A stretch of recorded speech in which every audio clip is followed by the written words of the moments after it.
ਚੰਦ। ਦਸਵੇਂ ਗੋਬਿੰਦ ਸਿੰਘ ਗੁਰ ਨਮੋ ਚਰਨ ਅਰਬਿੰਦ। ਜਿਸ ਮਹ ਅੰਮ੍ਰਿਤ ਗਿਆਨ ਹੈ ਮਾਣਕ ਭਗਤ ਬੈਰਾਗ। ਸ਼੍ਰੀ ਗੁਰੂ ਗ੍ਰੰਥ ਸਾਹਿਬ ਉਦਦ ਬੰਦੋਂ ਕਰ ਅਨੁਰਾਗ। ਏਕ ਓੰਕਾਰ ਸਤਿਗੁਰੂ ਤਿਹ ਪ੍ਰਸਾਦ ਸਚ ਹੋਏ। ਵਾਹਿਗੁਰੂ ਜੀ ਕੀ ਫਤਿਹ। ਬਿਘਨ ਬਿਨਾਸ਼ਨ ਸੋਏ। ਉਤੇ ਬੈਦ ਦੋਨੋਂ ਵੱਡੇ ਬਨਵਾਲੀ ਪਸਰਾਮ। ਸਿੱਖ ਸਾਧ ਕੋ ਰੁਝ ਹਰੈ ਔਰ ਨਿਸ਼ਕਾਮ ਅਨਾਮ। ਹੁਤੇ ਬੈਦ ਦੋਨੋਂ ਵੱਡੇ ਸਤਿਗੁਰੂ ਗਰੀਬ ਨਵਾਜ ਦੀਨ ਦੁਨੀਆ ਦੇ ਮਾਲਕ, ਚਬਰ ਛਤਰ ਤਖਤ ਦੇ ਮਾਲਕ, ਸਮਰੱਥ ਗੁਰੂ ਪ੍ਰਤੱਖ ਗੁਰੂ, ਦੀਨ ਦਿਆਲ ਕਿਰਪਾਲ ਅੰਤਰਜਾਮੀ ਪੂਰਨ ਪਾਰ ਬ੍ਰਹਮ ਪਰਮੇਸ਼ਰ ਵਾਹਿਗੁਰੂ ਅਕਾਲ ਪੁਰਖ ਜੀ ਦੇ ਸਰਗੁਣ ਸਵਰੂਪ ਦਾਸਾਂ ਗਰੀਬਾਂ ਸਿੱਖਾਂ ਸੇਵਕਾਂ ਸਾਰਿਆਂ ਦੇ ਉੱਤੇ ਹੀ ਕਿਰਪਾ ਕਰਨ ਵਾਲੇ ਧੰਨ ਧੰਨ ਸ੍ਰੀ ਗੁਰੂ ਗ੍ਰੰਥ ਸਾਹਿਬ ਜੀ ਮਹਾਰਾਜ। ਬੜੇ ਹੀ ਪਿਆਰ ਨਾਲ ਸਾਰੀਆਂ ਸੰਗਤਾਂ ਦੋਵੇਂ ਹੱਥ ਜੋੜ ਕੇ ਗੱਜ ਕੇ ਕਹੋ ਜੀ, ਧੰਨ ਧੰਨ ਸ੍ਰੀ ਗੁਰੂ ਗ੍ਰੰਥ ਸਾਹਿਬ ਜੀ ਮਹਾਰਾਜ। ਸਤਿਗੁਰੂ ਗਰੀਬ ਨਵਾਜ ਸੱਚੇ ਪਾਤਸ਼ਾਹ ਜੀ ਦੀ ਬਹੁਤ ਕਿਰਪਾ ਦਇਆ ਬਖਸ਼ਿਸ਼ ਹੋਈ ਹੈ। ਆਪਾਂ ਨੂੰ ਗੁਰੂ ਜੀ ਦੀ ਹਜ਼ੂਰੀ ਵਿੱਚ ਬੈਠ ਕੇ ਕਥਾ ਕੀਰਤਨ ਸੁਣਨ ਦਾ ਮੌਕਾ ਮਿਲਿਆ ਹੈ। ਲੜੀਵਾਰ ਕਥਾ ਛੇਵੇਂ ਪਾਤਸ਼ਾਹ ਗੁਰੂ ਹਰਗੋਬਿੰਦ ਸਾਹਿਬ ਜੀ ਦੀ ਆਪ ਜੀ ਸਰਵਣ ਕਰ ਰਹੇ ਹੋ। ਕਥਾ ਸੁਣਨ ਤੋਂ ਪਹਿਲਾਂ ਸਾਰੀਆਂ ਸੰਗਤਾਂ ਫਤਿਹ ਬੁਲਾਓ ਜੀ। ਵਾਹਿਗੁਰੂ ਜੀ ਕਾ ਖਾਲਸਾ। ਮੇਰੀ ਪੀਰੀ ਦੇ ਮਾਲਕ ਸ੍ਰੀ ਗੁਰੂ ਹਰਗੋਬਿੰਦ ਸਾਹਿਬ ਜੀ ਅੰਮ੍ਰਿਤਸਰ ਜੀ ਦੀ ਮਹਾਨ ਪਵਿੱਤਰ ਧਰਤੀ ਦੇ ਉੱਤੇ ਸੱਜ ਕੇ ਬੈਠ ਕੇ ਸੰਗਤਾਂ ਨੂੰ ਦਿਨ ਰਾਤ ਦਰਸ਼ਨ ਬਖਸ਼ਿਸ਼ ਕਰਦੇ ਹਨ। ਬਹੁਤ ਸਾਰੇ ਪ੍ਰੇਮੀ ਮਹਾਰਾਜ ਜੀ ਦੇ ਕੋਲ ਆ ਕੇ ਜਿੱਥੇ ਗੁਰੂ ਜੀ ਦੇ ਦਰਸ਼ਨ ਕਰਕੇ ਸੁੱਖ ਅਨੁਭਵ ਕਰਦੇ ਹਨ, ਉੱਥੇ ਹੀ ਆਪਣੇ ਮਨ ਦੇ ਸ਼ੰਕੇ ਜਿਹੜੇ ਆ, ਸਵਾਲ ਜਿਹੜੇ ਆ, ਉਹ ਵੀ ਪੁੱਛਦੇ ਆ ਜੀ। ਉਹ ਵੀ ਤੁਸੀਂ ਸਰਵਣ ਕਰ ਰਹੇ ਹੋ।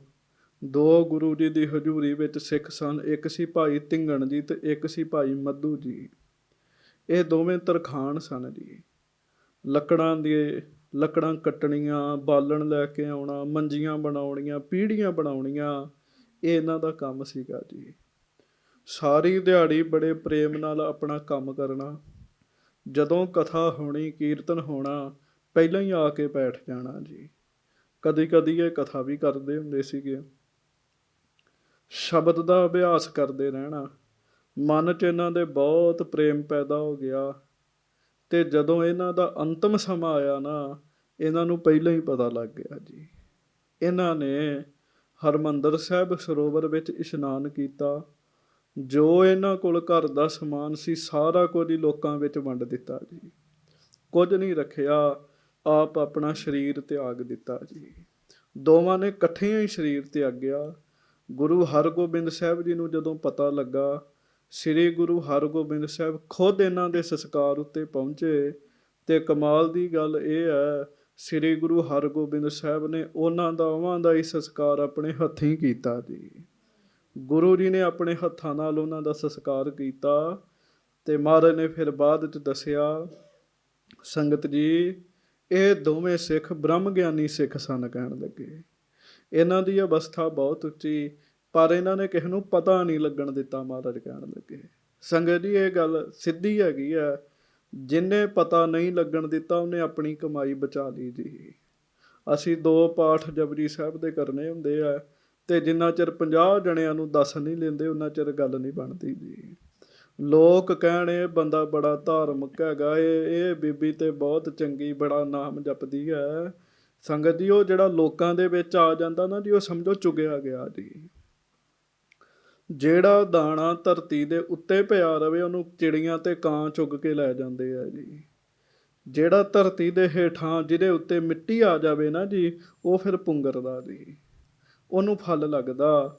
ਜਿਹੜਾ ਨਿਤਨੇਮ ਭਜਨ ਬੰਦਗੀ ਸੇਵਾ ਸਿਮਰਨ ਜਿੰਨਾ ਗੁਪਤ ਹੋ ਜੇ ਓਨਾ ਹੀ ਚੰਗਾ ਹੈਗਾ। ਸਾਧ ਸੰਗਤ ਜੀ ਇਹਦੇ ਗੁਪਤ ਦਾ ਜ਼ਿਆਦਾ ਲਾਭ ਹੈ। ਠੀਕ ਹੈ, ਜਦੋਂ ਕੋਈ ਕਰਨ ਦੇ ਆ ਸਿੱਖ ਵੇਖ ਰਹੇ ਆ ਉਹ ਗੱਲ ਹੋਰ ਹੈ, ਪਰ ਬਹੁਤ ਕੋਸ਼ਿਸ਼ ਕਰੇ ਕਿਸੇ ਨੂੰ ਜਣਾਵੇ ਨਾ ਜੀ, ਕਿਸੇ ਨੂੰ ਦੱਸੇ ਨਾ।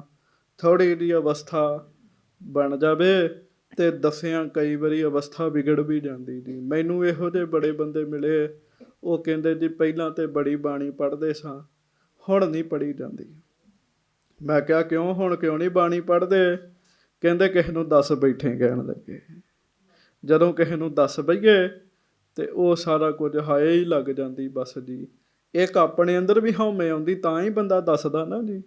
ਤੇ ਹਉਮੈ ਨਾਵੇਂ ਨਾਲ ਵਿਰੋਧ ਹੈ। ਜਿੱਥੇ ਹਉਮੈ ਹੋਵੇ ਉੱਥੇ ਨਾਮ ਨਹੀਂ ਹੁੰਦਾ ਵਾਹਿਗੁਰੂ ਜੀ ਦਾ ਜੀ। ਨਾਮ ਹਮੇਸ਼ਾ ਹੀ ਨਿਮਰਤਾ ਵਾਲੀ ਜਗ੍ਹਾ ਆ ਕੇ ਟਿਕਦਾ। ਮਹਾਰਾਜ ਕਹਿੰਦੇ ਹੈਗੇ ਤੇ ਦੋਵੇਂ ਬ੍ਰਹਮ ਗਿਆਨੀ, ਪਰ ਇਹਨਾਂ ਨੇ ਕਿਸੇ ਨੂੰ ਦੱਸਿਆ ਨਹੀਂ ਕਹਿਣ ਲੱਗੇ। ਦੱਸਿਆ ਨਹੀਂ ਤੇ ਬੜੀ ਵੱਡੀ ਉੱਚ ਅਵਸਥਾ ਨੂੰ ਇਹ ਪ੍ਰਾਪਤ ਹੋਏ। ਮਹਾਰਾਜ ਕਹਿਣ ਲੱਗੇ। ਸਿੱਖ ਸੁਣ ਕੇ ਬੜੇ ਹੈਰਾਨ ਹੋਏ। ਮਹਾਰਾਜ ਏਡੇ ਏਡੇ ਵੱਡੇ ਆਪ ਜੀ ਦੇ ਸਿੱਖ ਤੇ ਸਾਨੂੰ ਪਤਾ ਹੀ ਨਹੀਂ। ਹਾਂਜੀ, ਸੋ ਗੁਰੂ ਜੀ ਦੀ ਮਹਿਮਾ ਗੁਰੂ ਜੀ ਜਾਣਦੇ ਆ। ਹੁਣ ਆਪਾਂ ਅੱਗੋਂ ਕਥਾ ਸਰਵਣ ਕਰੀਏ।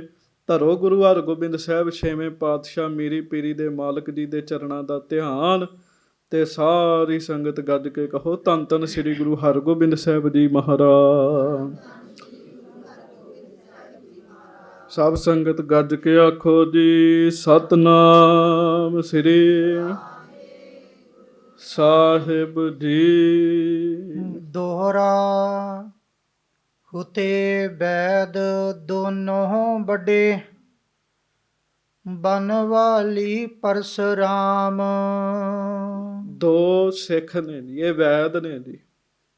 ਛੋਟੇ ਮੋਟੇ ਵੈਦ ਨਹੀਂ, ਬੜੇ ਵੱਡੇ ਵੈਦ ਨੇ ਜੀ ਇਹ ਜੀ। ਇੱਕ ਦਾ ਨਾਮ ਹੈ ਬਨਵਾਲੀ ਤੇ ਦੂਜੇ ਦਾ ਨਾਮ 'ਚ ਪਰਸਰਾਮ। ਹੁਣ ਗੱਲ ਧਿਆਨ ਨਾਲ ਸੁਣਿਓ। ਵੈਦ ਦਾ ਭਾਵ ਡਾਕਟਰ ਆ ਜੀ। ਹਾਂਜੀ, ਆਪਾਂ ਅੱਜ ਡਾਕਟਰ ਜੀ ਕਹਿੰਦੇ ਆ ਨਾ, ਉਦੋਂ ਵੈਦ ਜੀ ਚੱਲਦੇ ਹੁੰਦੇ ਹੈਗੇ ਜੀ। ਵੈਦ ਜੀ ਜਿਵੇਂ ਦੋ ਵੱਡੇ ਡਾਕਟਰ ਹੋਣ, ਹਾਂਜੀ, ਇਸੇ ਤਰ੍ਹਾਂ ਇਹ ਦੋਵੇਂ ਬੜੇ ਵੱਡੇ ਵੈਦ ਨੇ ਤੇ ਮਹਾਰਾਜ ਸੱਚੇ ਪਾਤਸ਼ਾਹ ਦੇ ਕੋਲ ਆ ਰਹੇ ਨੇ। ਇੱਕ ਦਾ ਨਾਮ ਹੈ ਪਰਸਰਾਮ, ਇੱਕ ਦਾ ਨਾਮ ਹੈ ਬਨਵਾਲੀ। ਹਾਂਜੀ, ਸਿੱਖ ਸਾਧ ਕੋ ਰੁਝ ਹਰੈ। ਇਹਨਾਂ ਕੋਲ ਕੋਈ ਸਿੱਖ ਆਵੇ, ਮੈਨੂੰ ਇਹ ਦੁੱਖ ਤਕਲੀਫ ਹੈ, ਇਹ ਫਿਰ ਉਹਦਾ ਦੁੱਖ ਦੂਰ ਕਰਦੇ। ਕੋਈ ਸਾਧੂ ਆਵੇ, ਕੋਈ ਨਾਮ ਜਪਣ ਵਾਲਾ ਪ੍ਰੇਮੀ ਆਵੇ, ਔਰ ਨਿਸ਼ਕਾਮ ਅਨਾਮ। ਤੇ ਉਹਨੂੰ ਜੜੀ ਬੂਟੀ ਦੇ ਕੇ ਦਵਾਈ ਦੇ ਕੇ ਪੈਸੇ ਨਹੀਂ ਲੈਂਦੇ ਜੀ। ਇਹਨਾਂ ਦਾ ਇਹ ਜੀਵਨ ਹੈਗਾ। ਬੜੇ ਬੜੇ ਵਧੀਆ ਬੰਦੇ ਵੀ ਦੁਨੀਆ ਤੇ ਹੈਗੇ, ਹੁਣ ਵੀ ਐਸੇ ਡਾਕਟਰ ਹੈਗੇ ਆ ਜੀ। ਕੋਈ ਸਿੱਖ ਗੁਰੂ ਦਾ ਪਿਆਰਾ ਚਲੇ ਜਾਵੇ, ਕੋਈ ਵੀ ਨਾਮ ਜਪਣ ਵਾਲਾ ਚਲੇ ਜਾਵੇ, ਉਹ ਵੇਖਣ ਇਹ ਬੰਦਾ ਚੰਗਾ ਹੈਗਾ, ਪੈਸੇ ਨਹੀਂ ਲੈਣਗੇ ਜੀ ਉਹਦੇ ਕੋਲੋਂ ਜੀ। ਮੁਫਤ ਵਿੱਚ ਹੀ ਇਲਾਜ ਕਰ ਦੇਣਗੇ ਜੀ। ਤੇ ਵਾਹਿਗੁਰੂ ਮਿਹਰ ਹੀ ਕਰੇ, ਅੱਜ ਦੇ ਡਾਕਟਰਾਂ ਤੋਂ ਬਚਾ ਹੀ ਲਵੇ ਜੀ। ਦੂਜੇ ਡਾਕਟਰ ਵੀ ਹੈਗੇ ਇੱਥੇ। ਮਾੜਾ ਬੰਦਾ ਇਹਨਾਂ ਕੋਲੋਂ ਇਲਾਜ ਨਹੀਂ ਆਪਣਾ ਕਰਾ ਸਕਦਾ ਜੀ। ਹਾਂਜੀ, ਬਸ ਬਹਿਣਾ ਜੀ, ਬੰਦੇ ਨਾਲ ਗੱਲਬਾਤ ਕਰਨੀ, ਗੱਲਬਾਤ ਕਰਨ ਦੇ ਹਜ਼ਾਰਾਂ ਰੁਪਈਏ ਲੈ ਲੈਂਦੇ ਜੀ। ਫੀਸ ਰੱਖੀ ਜੀ 700 ਜਮ੍ਹਾਂ ਕਰਾਓ, 800 ਕਰਾਓ ਜੀ। ਨਿਰੇ ਹੀ ਠੱਗ ਧਰਤੀ ਤੇ ਆਏ, ਨਿਰੇ ਹੀ ਠੱਗ ਜੀ। ਹਾਂਜੀ, ਕਈ ਚੰਗੇ ਵੀ ਹੈਗੇ ਆ ਜੀ। ਜਿਹੜੇ ਚੰਗੇ ਨੇ ਉਹਨਾਂ ਦੇ ਚਰਨਾਂ 'ਚ ਨਮਸਕਾਰ, ਤੇ ਨਹੀਂ ਤੇ ਡਾਕਟਰ ਜਲਾਦ ਵੀ ਬੜੇ ਹੈਗੇ ਜੀ। ਮੋਟੇ ਮੋਟੇ ਨੋਟ ਲੈਂਦੇ, ਠੱਦੀਆਂ ਲੈਂਦੇ, ਤੇ ਫਿਰ ਬੰਦੇ ਨਾਲ ਗੱਲਬਾਤ ਕਰਦੇ ਜੀ। ਇਹ ਜਿਹੜੇ ਦੋ ਸਿੱਖ ਆਏ ਆ ਨਾ ਜੀ, ਇਹ ਬੜੇ ਪ੍ਰੇਮ ਵਾਲੇ ਹੈਗੇ ਆ ਜੀ। ਹਾਂਜੀ, ਚੌਪਈ ਅਵਖਦ ਨਿਜ ਧਨ ਲਾਏ ਬਣਾਵੇ। ਦਵਾਈ ਬਣਾਉਂਦੇ ਕੋਲੋਂ ਪੈਸੇ ਲਾ ਕੇ ਜੀ, ਆਪਣੇ ਕੋਲੋਂ ਪੈਸੇ ਖਰਚ ਕੇ ਦਵਾਈ ਬਣਾਉਂਦੇ ਜੀ ਉਹ। ਹਾਂਜੀ, ਗੁਰੂ ਅਰਥ ਰੋਗਿਨ ਖੁਲਾਵੇ। ਤੇ ਗੁਰੂ ਸਾਹਿਬ ਨੂੰ ਸਮਰਪਿਤ ਹੋ ਕੇ ਰੋਗੀਆਂ ਨੂੰ ਮੁਫਤ ਦਵਾਈ ਵੀ ਦੇ ਦਿੰਦੇ ਜੀ। ਆ ਜਿਹੜਾ ਮੈਂ ਪੁੱਛਿਆ ਜੀ, ਹਾਂਜੀ, ਇੱਕ ਡਾਕਟਰ ਨੂੰ ਮੈਂ ਕਿਹਾ ਜੀ ਡਾਕਟਰ ਜੀ ਤੁਹਾਡੀ ਤੇ ਫੀਸ ਬੜੀ ਹੈ। ਕਹਿੰਦੇ ਫਿਰ ਪੜ੍ਹਾਈ ਵੀ ਬੜੀ ਕੀਤੀ ਨਾ, ਅਸੀਂ ਪੜ੍ਹਾਈ ਕੀਤੀ ਹੈ, ਕਾਲਜਾਂ 'ਚ ਫੀਸਾਂ ਦਿੱਤੀਆਂ। ਮੈਂ ਉਹੀ ਛਿੱਲ ਲਾਉਂਦੇ ਤੇ ਫਿਰ ਸਾਡੇ ਤੋਂ ਇੰਝ ਹੀ ਕਰਦੇ ਜੀ। ਇਹ ਜੀ ਕਿੰਨਾ ਭਲਾ ਜੀ। ਹਾਂਜੀ, ਵੀ ਆਪਣੇ ਪੱਲਿਓਂ ਦਵਾਈ ਲਓ। ਅਸਲ 'ਚ ਡਾਕਟਰੀ ਹੈ ਦੁਨੀਆ ਦਾ ਭਲਾ ਕਰਨ ਵਾਸਤੇ ਜੀ। ਹਾਂਜੀ, ਆਪਣੇ ਪੱਲਿਓਂ ਪੈਸੇ ਲਾ ਕੇ ਦਵਾਈ ਬਣਾਉਣੀ ਜੀ, ਤੇ ਗੁਰੂ ਅਰਥ ਲੋਕਾਂ ਨੂੰ ਦੇਣੀ ਜੀ। ਗੁਰੂ ਜੀ ਦਾ ਨਾਮ ਲੈ ਕੇ ਲੋਕਾਂ ਨੂੰ ਵੰਡਦੇ ਰਹਿਣਾ ਜੀ। ਹਾਂਜੀ ਪਰਿਓ ਹੋਏ ਤਿਸਕੇ ਘਰ ਜਾਏ, ਅਵਖਦ ਬਲ ਤੇ ਦੇਤ ਉਠਾਏ। ਤੇ ਜੇ ਕੋਈ ਮੰਜੇ ਤੇ ਲੰਮਾ ਪਿਆ, ਤੁਰ ਫਿਰ ਨਹੀਂ ਸਕਦਾ, ਬਨਵਾਲੀ ਤੇ ਪਰਸਰਾਮ ਜੀ ਨੇ ਆਪ ਉਹਦੇ ਘਰ ਜਾਣਾ ਜੀ, ਉਹਨੂੰ ਦਵਾਈ ਦੇਣੀ, ਉਹਨੂੰ ਰਾਜੀ ਕਰਨਾ, ਤੁਰਨ ਫਿਰਨ ਜੋਗੇ ਕਰ ਦੇਣਾ ਜੀ ਉਹਨੂੰ। ਹਾਂਜੀ ਸਤਿਗੁਰ ਸ਼ਬਦ ਪ੍ਰੇਮ ਤੇ ਗਾਵੇ। ਵਾਹ ਜੀ ਵਾਹ, ਆਖੋ ਵਾਹਿਗੁਰੂ। ਤੇ ਨਾਲੇ ਫਿਰ ਕੀ ਕਰਨਾ ਜੀ, ਗੁਰੂ ਸਾਹਿਬ ਦੇ ਸ਼ਬਦ ਵੀ ਪ੍ਰੇਮ ਨਾਲ ਗਾਉਣੇ ਜੀ। ਆਪਣੇ ਪੰਥ 'ਚ ਵੀ ਇੱਕ ਡਾਕਟਰ ਗੁਰਿੰਦਰ ਸਿੰਘ ਨੇ ਮੇਰੇ ਖਿਆਲ ਨਾਲ, ਬਟਾਲੇ ਵਾਲੇ, ਨਾਲੇ ਕੀਰਤਨ ਕਰਦੇ ਨਾਲੇ ਲੋਕਾਂ ਦਾ ਇਲਾਜ ਕਰਦੇ ਜੀ। ਉਹ ਜੀ ਬੜੇ ਐਸੇ ਡਾਕਟਰ ਨੇ ਜੀ। ਹਾਂਜੀ ਅਰਥ ਵਿਚਾਰਹਿ ਬਹੁਰ ਕਮਾਵੇ। ਨਾਲ ਨਾਲ ਇਹਨਾਂ ਵੈਦਾਂ ਨੇ ਕੀਰਤਨ ਕਰਨਾ, ਤੇ ਕੀਰਤਨ ਕਰ ਕਰਕੇ ਫਿਰ ਬਾਣੀ ਦੇ ਅਰਥਾਂ ਦੀ ਵੀ ਵਿਚਾਰ ਕਰਨੀ ਆਪਣੇ ਮਨ 'ਚ ਜੀ, ਫਿਰ ਉਵੇਂ ਕਮਾਈ ਕਰਨੀ ਜੀ। ਹਾਂਜੀ ਇੱਕ ਦਿਨ ਸ਼੍ਰੀ ਸਤਿਗੁਰੂ ਅਗਾਰੀ। ਇਹ ਦੋਵੇਂ ਪਰਸਰਾਮ ਤੇ ਬਨਵਾਲੀ ਇੱਕ ਦਿਨ ਦੋਵੇਂ ਇਕੱਠੇ ਹੋ ਕੇ ਧੰਨ ਧੰਨ ਸ੍ਰੀ ਗੁਰੂ ਹਰਗੋਬਿੰਦ ਸਾਹਿਬ ਸੱਚੇ ਪਾਤਸ਼ਾਹ ਜੀ ਦੇ ਕੋਲ ਆਏ ਜੀ। ਹਾਂਜੀ ਕਰ ਜੋਰਤ ਅਰਦਾਸ ਉਚਾਰੀ। ਹੱਥ ਜੋੜੇ ਦੋਵਾਂ ਨੇ, ਅਰਦਾਸ ਬੇਨਤੀ ਕੀਤੀ ਸੱਚੇ ਪਾਤਸ਼ਾਹ ਜੀ ਦੇ ਚਰਨਾਂ ਵਿੱਚ। ਸਾਚੇ ਪਾਤਸ਼ਾਹੋ ਹਮ ਜਾਨਾ। ਸੱਚੇ ਪਾਤਸ਼ਾਹ, ਤੁਹਾਡੀ ਕਿਰਪਾ ਨਾਲ ਸਾਨੂੰ ਇੱਕ ਗੱਲ ਸਮਝ ਪੈ ਗਈ ਹੈ। ਹਾਂਜੀ ਸਤਿਗੁਰ ਸ਼ਬਦ ਦੀਤ ਕਲਿਆਣਾ। ਉਹ ਗੱਲ ਕਿਹੜੀ ਹੈ? ਉਹ ਗੱਲ ਇਹ ਹੈ ਕਿ ਗੁਰੂ ਦੀ ਬਾਣੀ ਬੰਦੇ ਦਾ ਭਲਾ ਕਰਦੀ ਹੈ ਜੀ। ਚੇਤਾ ਰੱਖਿਓ, ਕਲਿਆਣ ਦਾ ਅਰਥ ਹੁੰਦਾ ਜੀਂਦਿਆਂ ਜੀ ਵੀ ਭਲਾ ਤੇ ਮਰਨ ਤੋਂ ਬਾਅਦ ਵੀ ਭਲਾ ਜੀ। ਸਾਧ ਸੰਗ ਕੀ ਉਪਮਾ ਭਾਰੀ। ਕਲਿਆਣ ਦਾ ਅਰਥ ਹੁੰਦਾ ਜੀਂਦਿਆਂ ਜੀ ਵੀ ਭਲਾ ਤੇ ਮਰਨ ਤੋਂ ਬਾਅਦ ਵੀ ਭਲਾ, ਉਹਨੂੰ ਕਹਿੰਦੇ ਕਲਿਆਣ ਹੋ ਗਿਆ। ਚਲੋ ਆਪਾਂ ਦੁੱਖ ਤਕਲੀਫ 'ਚ ਗੋਲੀ ਖਾਂਦੇ ਆ, ਦਵਾਈ ਖਾਂਦੇ ਆ, ਪਰ ਕੋਈ ਦਵਾਈ ਸਾਡਾ ਕਲਿਆਣ ਨਹੀਂ ਕਰ ਸਕਦੀ ਜੀ। ਕਿ ਕਰ ਸਕਦੀ ਜੀ? ਕਲਿਆਣ ਨਹੀਂ ਹੋ ਸਕਦਾ ਜੀ। ਠੀਕ ਹੈ, ਗੋਲੀਆਂ ਚਾਹੀਦੀਆਂ ਜੀ, ਸਿਰ ਪੀੜ ਹੋ ਰਿਹਾ ਖਾ ਲਓ ਜੀ। ਹਾਂਜੀ, ਦੁੱਖ ਤਕਲੀਫ ਹੈ, ਗੋਲੀਆਂ ਖਾਂਦੇ ਆ, ਪਰ ਕੋਈ ਦਵਾਈ ਕਲਿਆਣ ਨਹੀਂ ਕਰ ਸਕਦੀ। ਇਹ ਕਹਿ ਰਹੇ ਦੋਵੇਂ ਵੈਦ, ਕਹਿੰਦੇ ਮਹਾਰਾਜ ਅਸੀਂ ਸਮਝ ਲਿਆ, ਕਲਿਆਣ ਦਵਾਈ ਨਹੀਂ ਕਰਦੀ, ਕਲਿਆਣ ਗੁਰੂ ਦੀ ਬਾਣੀ ਕਰਦੀ ਹੈ। ਬਾਣੀ ਨੇ ਕਲਿਆਣ ਕਰਨਾ। ਗੱਜ ਕੇ ਆਖੋ ਵਾਹਿਗੁਰੂ। ਤੇ ਫਿਰ ਸਾਧ ਸੰਗ ਕੀ ਉਪਮਾ ਭਾਰੀ। ਮਹਾਰਾਜ ਬਾਣੀ ਦੇ ਵਿੱਚ ਸਾਧ ਸੰਗਤ ਦੀ ਵੀ ਬੜੀ ਸਿਫਤ ਕੀਤੀ ਹੈ। ਹਾਂਜੀ ਕਹਿਓ ਸਤਿਗੁਰ ਨੇ ਇਤੀ ਉਚਾਰੀ। ਪਰ ਜੇ ਕਲਿਆਣ ਬਾਣੀ ਨੇ ਹੀ ਕਰਨਾ ਆ ਤੇ ਸਾਧ ਸੰਗਤ ਕਿਉਂ ਕਰਨੀ ਹੈ? ਵੇਖੋ ਨਾ ਜੀ, ਕਈ ਵਾਰੀ ਬੰਦਿਆਂ ਦੀ ਸੂਈ ਕਿਸੇ ਗੱਲ ਤੇ ਅਟਕ ਜਾਂਦੀ ਜੀ, ਉਹ ਮੁੜ ਗੁੜ ਕੇ ਉੱਥੇ ਹੀ ਆ ਜਾਂਦੇ ਜੀ। ਹੁਣ ਇਹ ਕਹਿੰਦੇ ਮਹਾਰਾਜ ਕਲਿਆਣ ਤੇ ਬਾਣੀ ਨੇ ਕਰਨੀ, ਤੇ ਬਾਣੀ ਕਹਿੰਦੀ ਸਾਧ ਸੰਗਤ ਕਰੋ, ਕਿਸੇ ਸਾਧੂ ਦੀ ਸੰਗਤ ਕਰੋ। ਇਹ ਕਿਉਂ ਮਹਾਰਾਜ ਆਖਿਆ ਬਾਣੀ ਵਿੱਚ? ਹਾਂਜੀ ਸ਼੍ਰੀ ਮੁਖ ਤੇ 300 ਤਬ ਕਹੈ। ਆਖੋ ਧੰਨ ਗੁਰੂ ਹਰਗੋਬਿੰਦ ਸਾਹਿਬ ਜੀ ਮਹਾਰਾਜ। ਸੱਚੇ ਪਾਤਸ਼ਾਹ ਗੁਰੂ ਹਰਗੋਬਿੰਦ ਸਾਹਿਬ ਜੀ ਉਹਨਾਂ ਨੂੰ ਫਿਰ ਕਹਿਣ ਲੱਗੇ ਜੀ। ਹਾਂਜੀ ਅਵਖਦ ਸਭ ਰੋਗਨ ਕੋ ਅਹੈ। ਮਹਾਰਾਜ ਸੱਚੇ ਪਾਤਸ਼ਾਹ ਕਹਿਣ ਲੱਗੇ, ਅਵਖਦ ਸਭ ਰੋਗਨ ਕੋ ਹੈ। ਸਾਧ ਸੰਗਤ ਤੇ ਵਾਹਿਗੁਰੂ ਦਾ ਨਾਮ ਸਾਰੀਆਂ ਹੀ ਬਿਮਾਰੀਆਂ ਦਾ ਇਲਾਜ ਹੈਗਾ। ਕਹਿਣ ਲੱਗੇ ਅਸੀਂ ਜਪਦੇ ਉਸ ਹਿਸਾਬ ਨਾਲ ਨਹੀਂ। ਆਪਾਂ ਕਹਿੰਦੇ ਨਾ ਕਿ ਸਾਰੀਆਂ ਔਖਦਾਂ ਦਾ ਇਲਾਜ ਇੱਕੋ ਹੀ ਹੈ, ਸਭ ਬਿਮਾਰੀਆਂ ਦਾ ਇਲਾਜ ਇੱਕੋ ਹੀ ਹੈ, ਵਾਹਿਗੁਰੂ ਦਾ ਨਾਮ। ਆਖੋ ਵਾਹਿਗੁਰੂ। ਪਰਮੇਸ਼ਰ ਦਾ ਨਾਮ, ਸਰਬ ਰੋਗ ਕੋ ਔਖਦ ਨਾਮ।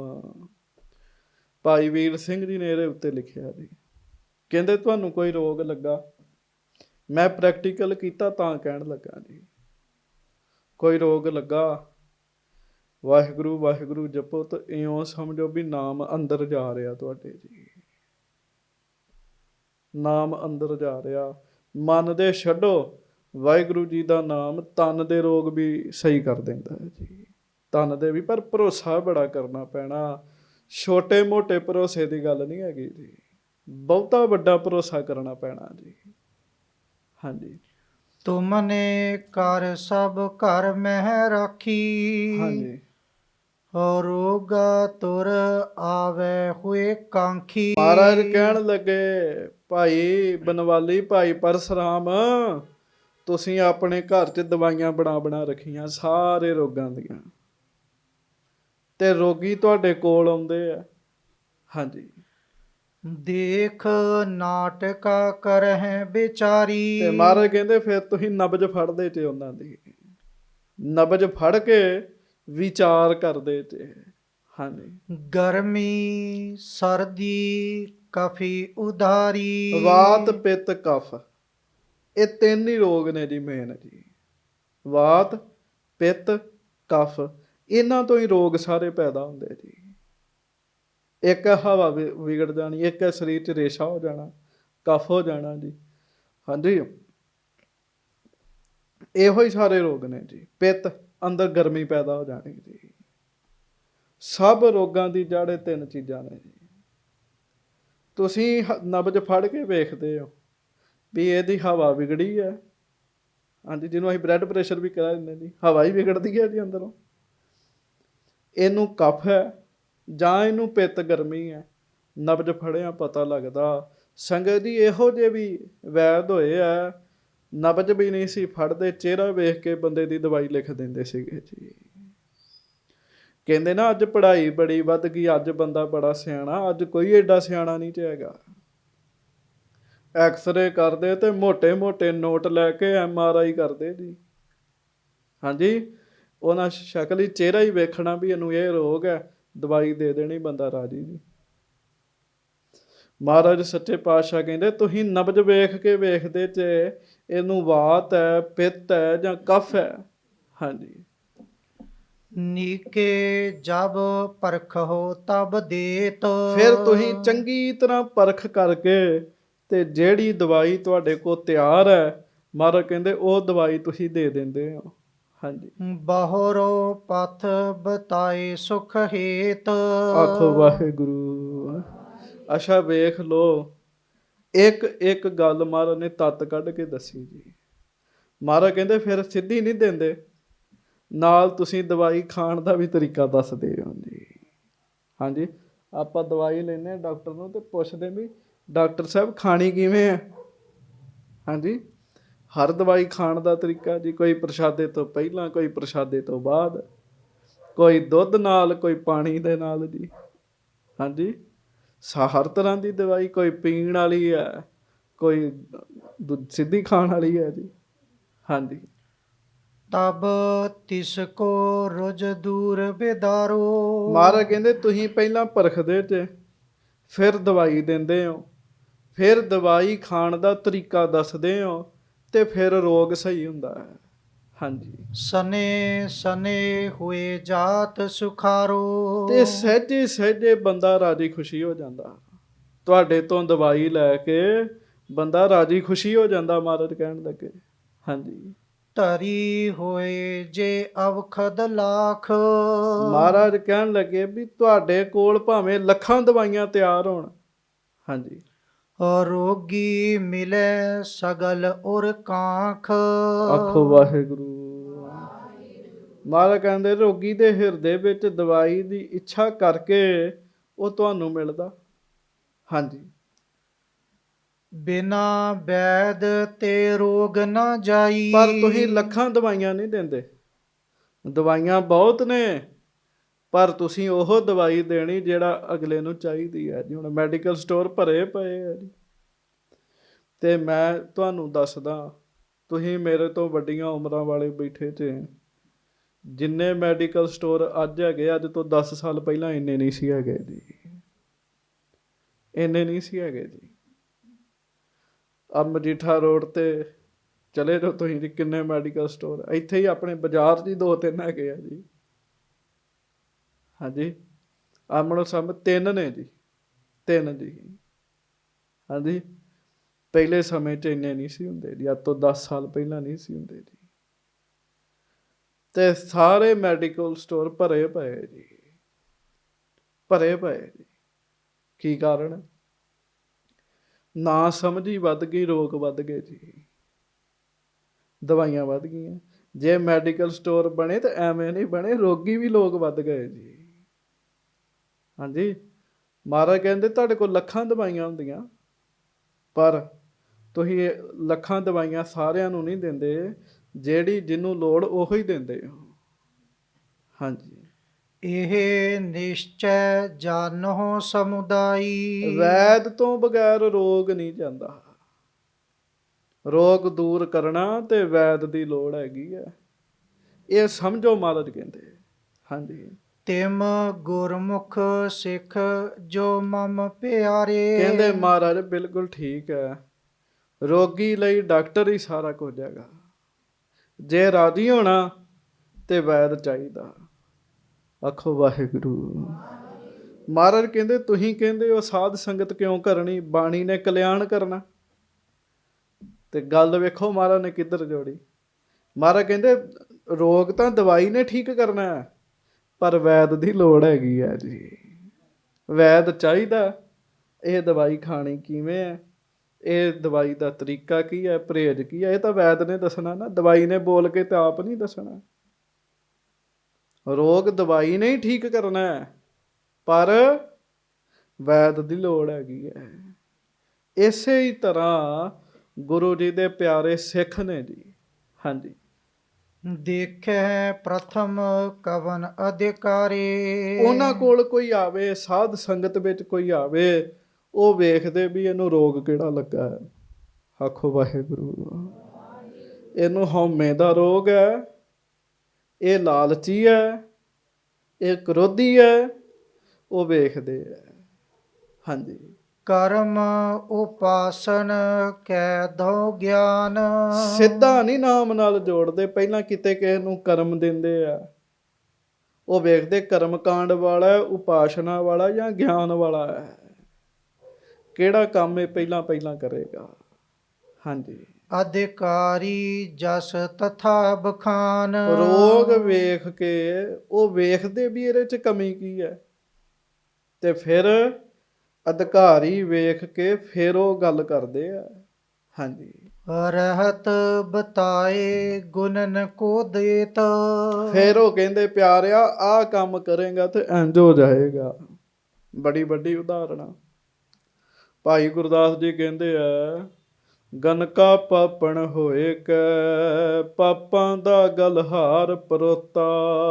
ਮਹਾਂਪੁਰਖ ਇੱਕ ਚਾਣ ਚੱਕ ਗਨਕਾ ਵਾੜੇ ਆਏ ਖਲੋਤਾ। ਗਨਕਾ ਪਾਪਣ ਸੀ ਜੀ, ਜਿਸਮ ਵੇਚਣਾ। ਇੱਕ ਰੱਬ ਦਾ ਪਿਆਰਾ ਮਹਾਂਪੁਰਖ ਗਣਕਾ ਦੇ ਵਿਹੜੇ 'ਚ ਆ ਗਿਆ ਜੀ। ਮੀਂਹ ਪੈ ਰਿਹਾ ਸੀਗਾ ਜੀ, ਉਹ ਬਚਣ ਵਾਸਤੇ ਆ ਗਿਆ, ਤੇ ਅੱਡਾ ਬਦਨਾਮ ਹੋਵੇ ਤੇ ਬੰਦਾ ਵੀ ਜਾਣ ਵਾਲਾ ਬਦਨਾਮ ਹੁੰਦਾ ਜੀ। ਗਣਕਾ ਵੇਖਿਆ ਇਹ ਸਾਧੂ ਕਿੱਥੋਂ ਆ ਗਿਆ, ਕਹਿੰਦੀ ਦੱਸੋ। ਕਹਿਣ ਲੱਗੇ ਬੇਟੀ ਮੈਂ ਆਪਣੇ ਸਰੀਰ ਨੂੰ ਬਚਾਉਣ ਵਾਸਤੇ ਮੀਂਹ ਤੋਂ ਤਾਂ ਖਲੋਤਾ। ਉਹ ਵੇਖਣ ਲੱਗੀ ਵੀ ਮੈਨੂੰ ਬੇਟੀ ਕਿਹਾ, ਮੈਨੂੰ ਤੇ ਕੋਈ ਧੀ ਕਹਿ ਕੇ ਰਾਜੀ ਨਹੀਂ। ਉਹਨੇ ਫਿਰ ਦੱਸੀ ਸਾਰੀ ਗੱਲ ਵੀ ਮੈਂ ਪਾਪਣ ਆ, ਮੈਂ ਵੈਸ਼ਿਆ ਵਾਂ।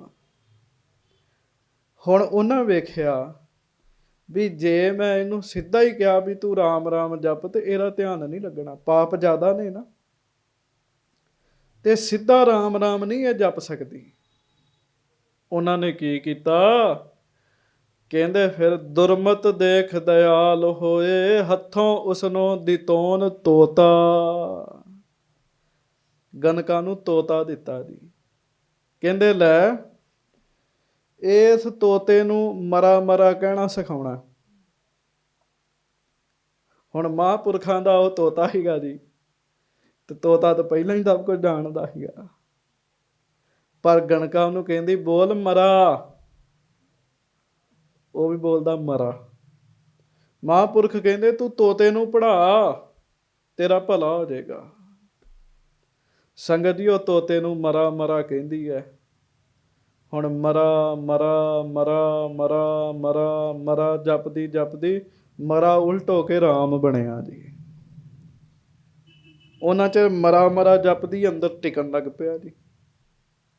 ਰਾਮ ਰਾਮ ਜਪਦੀ ਰਹੀ ਤੇ ਸਾਧ ਸੰਗਤ ਦੀ ਉਹ ਗਣਕਾ ਗਈ ਬੈਕੁੰਠ ਬਿਬਾਨ ਚੜ, ਨਰਕੇ ਵਿੱਚ ਨਾ ਖਾਧਾ ਸੋ ਗੋਤਾ। ਬਿਬਾਨ ਤੇ ਚੜ ਕੇ ਗਈ ਹੈ ਸਵਰਗ ਨੂੰ, ਬੈਕੁੰਠ ਨੂੰ, ਉਹਨੇ ਨਰਕਾਂ ਚ ਗੋਤਾ ਨਹੀਂ ਖਾਧਾ। ਆਖੋ ਵਾਹਿਗੁਰੂ। ਮਹਾਂਪੁਰਖਾਂ ਨੇ ਉਹਦਾ ਵੀ ਭਲਾ ਕਰ ਦਿੱਤਾ। ਸਾਧ ਸੰਗਤ ਜੀ ਜਿਹਦੀ ਉਮੀਦ ਹੀ ਨਹੀਂ ਸੀ ਵੀ ਇਹਦਾ ਵੀ ਭਲਾ ਹੋਏਗਾ ਜੀ, ਉਮੀਦ ਹੀ ਨਹੀਂ ਸੀਗੀ ਜੀ। ਮਹਾਰਾਜ ਕਹਿੰਦੇ ਫਿਰ ਉਹ ਵੇਖਦੇ ਆ, ਰਹਿਤ ਬਤਾਏ ਗੁਣਨ ਕੋ ਦੇ, ਤੋਂ ਵੇਖਦੇ ਵੀ ਇਹ ਬੰਦਾ ਕਿਹੜਾ ਕੰਮ ਕਰ ਸਕਦਾ, ਕਿਹਦਾ ਕੰਮ ਕਰ ਸਕਦਾ ਜੀ। ਵੇਖੋ ਜੀ ਜਿਹੜੇ ਨੌਜਵਾਨ ਮੂੰਹੋਂ ਗਾਲਾਂ ਕੱਢਦੇ ਜੀ, ਜਦੋਂ ਉਹ ਸੰਗਤ ਚ ਆਉਂਦੇ ਤੇ ਲੰਗਰ ਦੀ ਸੇਵਾ ਕਰਦੇ ਤੇ ਕੀ ਕਹਿੰਦੇ, ਪ੍ਰਸ਼ਾਦਾ ਵਾਹਿਗੁਰੂ, ਦਾਲਾ ਵਾਹਿਗੁਰੂ, ਖੀਰ ਵਾਹਿਗੁਰੂ। ਹਾਂਜੀ, ਬਾਹਰ ਗਾਲਾਂ ਕੱਢਦੇ ਆ ਪਰ ਸੇਵਾ ਦੇ ਬਹਾਨੇ ਵਾਹਿਗੁਰੂ ਵਾਹਿਗੁਰੂ ਵੀ ਬੋਲੀ ਜਾਂਦੇ ਆ ਜੀ। ਭਲਾ ਹੋ ਹੀ ਜਾਂਦਾ ਜੀ, ਬਹੁਤ ਭਲਾ ਹੁੰਦਾ ਜੀ। ਇਸ ਕਰਕੇ ਮਹਾਰਾਜ ਕਹਿੰਦੇ ਮਹਾਂਪੁਰਖ ਅਧਿਕਾਰੀ ਵੇਖਦੇ ਵੀ ਇਹ ਬੰਦਾ ਕਿਵੇਂ ਜੁੜ ਸਕਦਾ, ਕਰਮ ਨਾਲ ਜੁੜੇਗਾ, ਉਪਾਸਨਾ ਨਾਲ ਜੁੜੇਗਾ ਜਾਂ ਗਿਆਨ ਨਾਲ ਜੁੜੇਗਾ। ਹਾਂਜੀ, ਸੋ ਸਿੱਖ ਸ਼ੀਗਰ ਸ਼ਰੇ ਕੋ ਲੇਤ। ਉਹ ਫਿਰ ਜਦੋਂ ਦੱਸਦੇ ਆ ਨਾ ਤੇ ਬੰਦਾ ਉਸ ਰਸਤੇ ਤੇ ਤੁਰ ਕੇ ਸ਼ਰੇ ਮੁਕਤ ਹੋ ਜਾਂਦਾ ਜੀ। ਤੁਹਾਨੂੰ ਗਣਕਾ ਦੀ ਸਾਖੀ ਹੁਣੇ ਸੁਣਾਈ ਹੈ ਜੀ। ਇਹੋ ਜਿਹੇ ਬੜੇ ਬੰਦੇ ਨੇ ਜੀ ਜਿਨ੍ਹਾਂ ਕਿਸੇ ਰੱਬ ਦੇ ਪਿਆਰੇ ਗੁਰਮੁਖ ਦੀ ਸੰਗਤ ਕੀਤੀ ਭਲਾ ਹੋਵੇ। ਅਸਲ 'ਚ ਬੰਦੇ ਨੂੰ ਆਪਣੇ ਰੋਗਾਂ ਦਾ ਪਤਾ ਹੀ ਨਹੀਂ ਹੈਗਾ ਜੀ। ਕੋਈ ਗੁਰਮੁਖ ਕੋਲ ਬੈਠੇ ਉਹੋ ਹੀ ਦੱਸਦੇ, ਪਿਆਰਿਆ ਤੇਰੇ 'ਚ ਆਹ ਨੁਕਸ ਹੈਗਾ, ਫਿਰ ਹੌਲੀ ਹੌਲੀ ਉਹ ਬੰਦਾ ਸਹੀ ਹੁੰਦਾ ਜੀ। ਹਾਂਜੀ, ਮੈਂ ਆਪਣੀਆਂ ਅੱਖਾਂ ਨਾਲ ਵੇਖੇ ਬੰਦੇ ਤੁਹਾਨੂੰ ਦੱਸ ਸਕਦਾ ਹਾਂ, ਜਿਹੜੇ ਨਸ਼ੇ ਦੇ ਕੈਪਸੂਲ ਇੱਕ ਇੱਕ ਦੋ ਦੋ ਖਾ ਕੇ ਬੰਦਾ ਐ ਨਸ਼ੇ 'ਚ ਦੁੱਤ ਹੁੰਦਾ ਨਾ ਜੀ, 100 ਕੈਪਸੂਲ ਖਾ ਜਾਂਦੇ ਸੀਗੇ ਜੀ ਉਹ ਬੰਦੇ ਜੀ, ਡਿੱਗੇ ਹੀ ਰਹਿਣਾ ਜੀ। ਮਹਾਂਪੁਰਖਾਂ ਦੀ ਸੰਗਤ ਹੋ ਗਈ ਜੀ, ਦਿਨ ਰਾਤ ਨਾਮ ਜਪਣ ਵਾਲੇ ਬਣ ਗਏ ਜੀ, ਦਿਨ ਰਾਤ ਹੀ ਨਾਮ ਜਪਣ ਵਾਲੇ ਬਣ ਗਏ ਜੀ। ਸੰਗਤ ਹੋ ਗਈ ਜੀ। ਉਹਨਾਂ ਨੂੰ ਕਹਿ ਨਹੀਂ ਸੀ ਕੋਈ ਸਕਦਾ ਵੀ ਇਹ ਵੀ ਬੰਦੇ ਚੱਜਦੇ ਹੋਣਗੇ। ਉਹ ਬੰਦੇ ਅੱਜ ਪਿੰਡ 'ਚ ਪੂਜਣ ਦੇ ਜੀ ਲੋਕ ਉਹਨਾਂ ਨੂੰ। ਕਿਸੇ ਗੁਰਮੁਖ ਦੀ ਸੰਗਤ ਹੋ ਗਈ ਜੀ। ਗੁਰਮੁਖਾਂ ਕੋਲ ਤਰੀਕੇ ਹੁੰਦੇ ਨੇ। ਇੱਕ ਬੰਦਾ ਰੋਜ਼ ਸਵੇਰੇ ਗੁਰੂ ਘਰ ਆਇਆ ਕਰੇ ਤੇ ਮੱਥਾ ਟੇਕ ਕੇ ਚੱਲ ਜਾਇਆ ਕਰੇ, ਤੇ ਜਦੋਂ ਉਹ ਗੁਰਦੁਆਰਾ ਸਾਹਿਬ ਆਉਣ ਲੱਗਦਾ ਨਾ ਜੀ ਸਵੇਰੇ 5 ਵਜੇ, ਤੇ ਉਹਦਾ ਗਵਾਂਢੀ ਉਹਨੂੰ ਕਹਿੰਦਾ ਕਿੱਧਰ ਚੱਲਣਾ? ਉਹ ਕਹਿੰਦਾ ਵੀ ਮੈਂ ਗੁਰਦੁਆਰਾ ਸਾਹਿਬ। ਕਹਿੰਦਾ ਉੱਥੇ ਤੇ ਵਿਹਲੇ ਜਾਂਦੇ ਹੁੰਦੇ ਆ। ਗਵਾਂਢੀ ਕਹਿੰਦਾ ਉੱਥੇ ਵਿਹਲੇ ਜਾਂਦੇ ਹੁੰਦੇ ਆ। ਚਲੋ 1-2 ਦਿਨ ਸੁਣਦਾ ਰਿਹਾ, ਉਹ ਬੰਦਾ ਦੁਖੀ ਹੋ ਗਿਆ ਜੀ ਵੀ ਇਹ ਰੋਜ਼ ਹੀ ਮੈਨੂੰ ਟੋਕਦਾ ਰਹਿੰਦਾ, ਮੈਂ ਗੁਰਦੁਆਰਾ ਸਾਹਿਬ ਜਾਣਾ ਹੁੰਦਾ। ਉਹਨੇ ਗੁਰਮੁਖਾਂ ਨਾਲ ਗੱਲ ਕੀਤੀ, ਕਹਿੰਦਾ ਬਾਕੀ ਤੇ ਸਭ ਕੁਝ ਠੀਕ ਹੈ, ਜਦੋਂ ਸਵੇਰੇ ਸਵੇਰੇ ਗੁਰਦੁਆਰਾ ਸਾਹਿਬ ਆਉਣ ਲੱਗਦਾ ਨਾ ਤੇ ਗਵਾਂਢੀ ਮੇਰਾ ਮੂਡ ਖਰਾਬ ਕਰ ਦਿੰਦਾ। ਕਹਿੰਦੇ ਉਹ ਕੀ ਕਹਿੰਦਾ? ਕਹਿੰਦੇ ਜੀ ਉਹ ਬੜਾ ਕੁਝ ਬੋਲਦਾ। ਹੁਣ ਗੁਰਮੁਖਾਂ ਕੋਲ ਜੁਗਤੀ ਸੀ, ਕਹਿੰਦੇ ਇਹਦਾ ਵੀ ਇਹ ਮਸਲਾ ਵੀ ਹੱਲ ਹੋ ਜਾਏਗਾ। ਕਹਿੰਦਾ ਕਿਵੇਂ? ਕਹਿੰਦੇ ਭਾਈ ਪਿਆਰਿਆ, ਤੂੰ ਰੋਜ਼ 5 ਵਜੇ ਜਾਂਦਾ ਆਉਣਾ ਗੁਰਦੁਆਰਾ ਸਾਹਿਬ, ਉਹ ਤੈਨੂੰ ਮਿਲਦਾ, ਤੈਨੂੰ ਬੁਰਾ ਭਲਾ ਕਹਿੰਦਾ, ਕਿੰਨਾ ਚਿਰ ਗੁਰਦੁਆਰੇ ਰਹਿਣਾ? ਕਹਿੰਦਾ ਜੀ 6 ਵਜੇ ਤੱਕ। ਕਹਿੰਦੇ ਤੂੰ ਟਾਈਮ ਬਦਲ ਦੇ, ਤੂੰ 4 ਵਜੇ ਆ ਤੇ 5 ਵਜੇ ਘਰ ਜਾ। ਕਹਿੰਦਾ ਉਹਦੇ ਨਾਲ ਕੀ ਹੋਏਗਾ? ਕਹਿੰਦੇ ਥੋੜੇ ਦਿਨਾਂ ਨੂੰ ਪਤਾ ਲੱਗ ਜੂਗਾ। ਉਹਨੇ 4 ਵਜੇ ਆਉਣਾ ਤੇ 5 ਵਜੇ ਵਾਪਸ ਜਾਣਾ, ਤੇ ਜਦੋਂ ਉਹਨੇ ਲੰਘਣਾ ਨਾ ਜੀ, ਤੇ ਗਵਾਂਢੀ ਨੇ ਵੇਖਣਾ, ਉਹਦੇ ਦਰਸ਼ਨ ਕਰਨੇ ਜੀ। ਹਾਂਜੀ, ਹੁਣ ਉਹ ਗੁਰਦੁਆਰਾ ਸਾਹਿਬ ਤੋਂ ਗਿਆ ਜੀ, ਧਿਆਨ ਰੱਖਿਓ ਗੱਲ ਦਾ, ਆਖੋ ਵਾਹਿਗੁਰੂ। ਉਹ ਗੁਰਦੁਆਰਿਓਂ ਘਰ ਗਿਆ ਜੀ। ਕੋਈ ਵੀ ਬੰਦਾ, ਤੁਸੀਂ ਇੱਥੇ ਸਾਰੇ ਆਏ ਹੋ ਨਾ, ਇੱਥੋਂ ਖਾਲੀ ਨਹੀਂ ਘਰ ਜਾਓਗੇ, ਕੁਝ ਨਾ ਕੁਝ ਲੈ ਕੇ ਜਾਓਗੇ, ਕੁਝ ਨਾ ਕੁਝ ਮਿਲੇਗਾ ਜ਼ਰੂਰ ਤੁਹਾਨੂੰ। ਉਹ ਗਵਾਂਢੀ 2-3 ਦਿਨ ਤੇ ਟਿਚਰਾਂ ਕਰਦਾ ਰਿਹਾ ਵੀ ਲੈ ਹੁਣ ਟਾਈਮ ਬਦਲਤਾ ਹੀ ਸਾਡੇ ਕਰਕੇ ਹੈ। ਫਿਰ ਗਵਾਂਢੀ ਦਾ ਮਨ ਬਦਲਣਾ ਸ਼ੁਰੂ ਹੋ ਗਿਆ ਵੀ ਕਮਾਲ ਦੀ ਗੱਲ ਹੈ, ਮੈਂ ਰੋਜ਼ ਇਹਨੂੰ ਬੁਰਾ ਭਲਾ ਕਹਿੰਦਾ, ਇਹਦੇ ਤੇ ਅਸਰ ਹੀ ਕੋਈ ਨਹੀਂ ਹੁੰਦਾ। ਹਾਂਜੀ, ਤੇ ਜਦੋਂ ਆਈ ਨਾ ਸੰਗਰਾਂਦ, ਤੇ ਉਹ ਬੰਦਾ 4 ਵਜੇ ਤਿਆਰ ਬਰ ਤਿਆਰ ਹੋ ਕੇ ਰਸਤੇ 'ਚ ਖਲੋਤਾ। ਹਾਂਜੀ, ਜਿਹੜਾ ਰੋਕਦਾ ਸੀ, ਤੇ ਆਪਣੇ ਗਵਾਂਢੀ ਨੂੰ ਕਹਿੰਦਾ ਚੱਲ ਯਾਰਾ, ਤੂੰ ਰੋਜ਼ ਜਾਨਾ, ਮੈਂ ਤੈਨੂੰ ਟਿਚਰਾਂ ਕਰਦਾ, ਅੱਜ ਮੈਂ ਵੀ ਜਾ ਕੇ ਸਵਾਦ ਵੇਖਾਂ। ਕਹਿੰਦਾ ਹਾਂ, ਅੱਜ ਮੈਂ ਵੀ ਤੇਰੇ ਨਾਲ ਜਾਣਾ।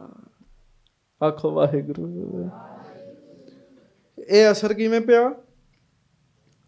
ਪਹਿਲਾਂ ਉਹ ਬੰਦਾ ਖਾਲੀ ਸੀਗਾ, ਜਦੋਂ ਉਹ ਗੁਰੂ ਘਰੋਂ ਵਾਪਸ ਜਾਂਦਾ, ਉਹਦੇ ਕੋਲ ਮਿਹਰ ਹੁੰਦੀ ਸੀ ਗੁਰੂ ਦੀ, ਉਸ ਮਿਹਰ ਦੇ ਦਰਸ਼ਨ ਗਵਾਂਢੀ ਕਰਦਾ ਸੀ, ਤੇ ਗਵਾਂਢੀ ਦਾ ਮਨ ਬਦਲ ਗਿਆ ਜੀ।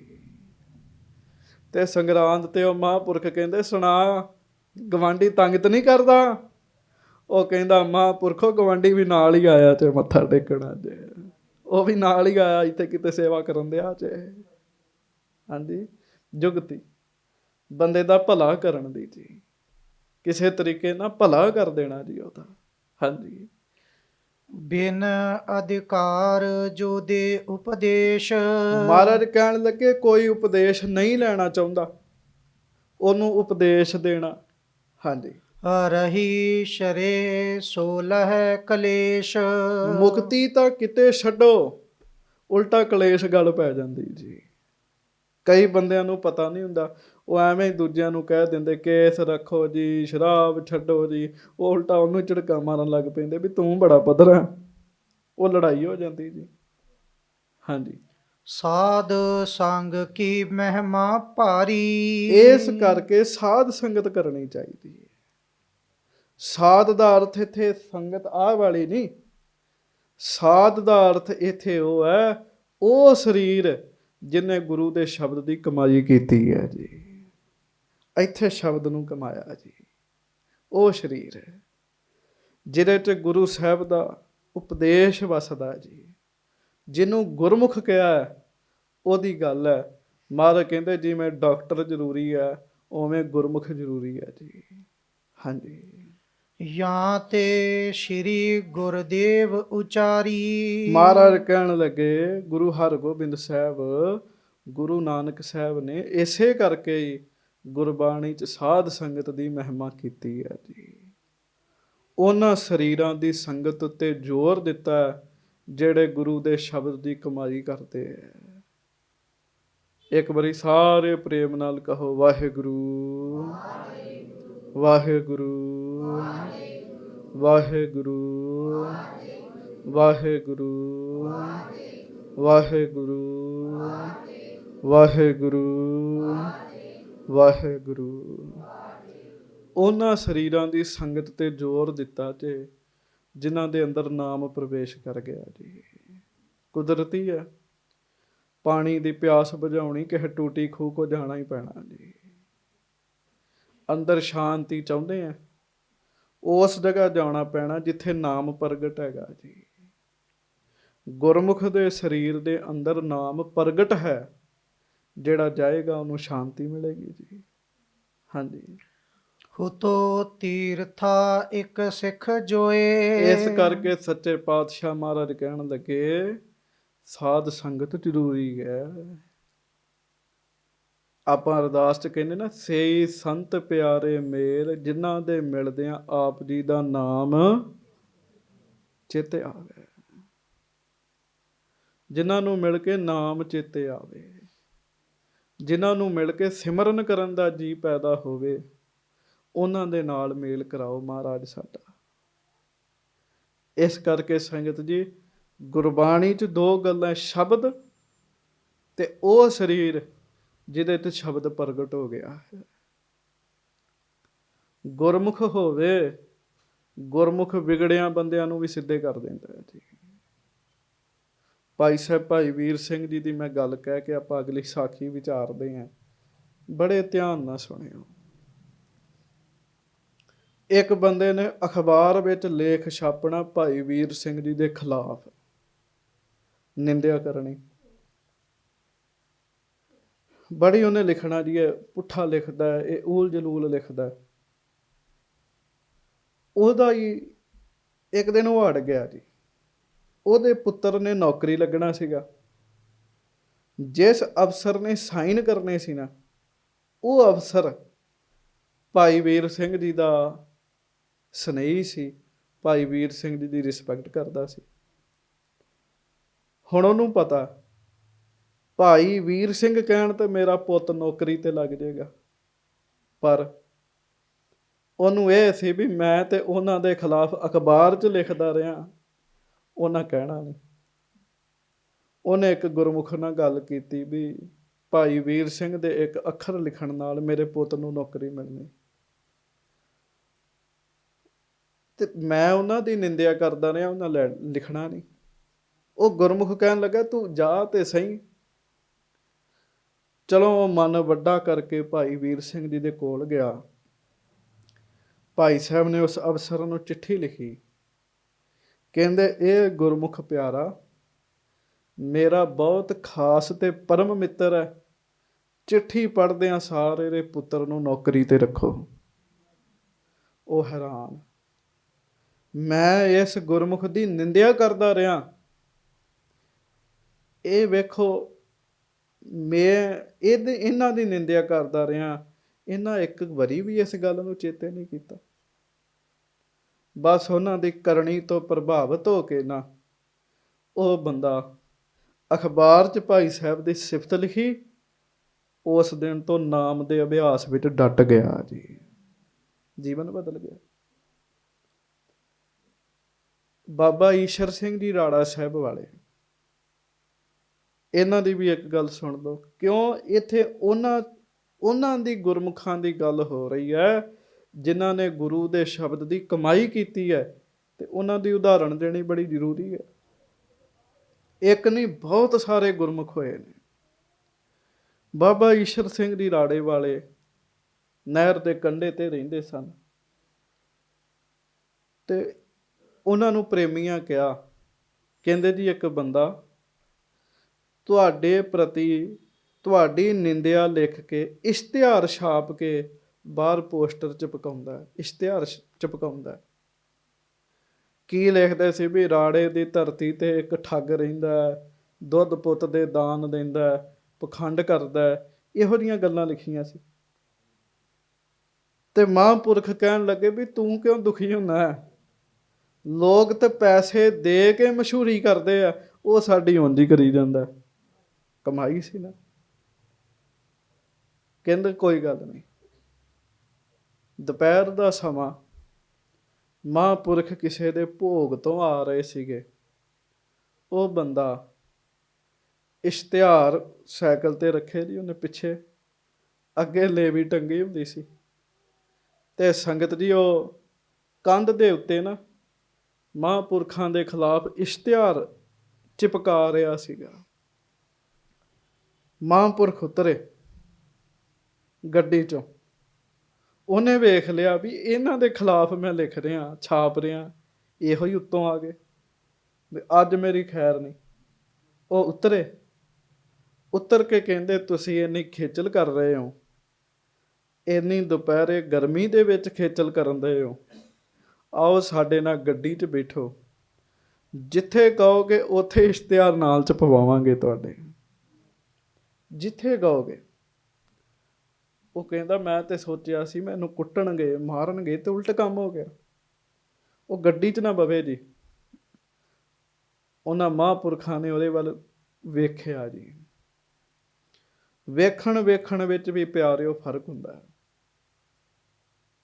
ਕਿਸੇ ਨਾਲ ਪਿਆਰ ਵੱਲ ਵੇਖਦੇ ਹਾਂ, ਉਹਦੇ ਅੰਦਰ ਪ੍ਰੇਮ ਪੈਦਾ ਹੁੰਦਾ।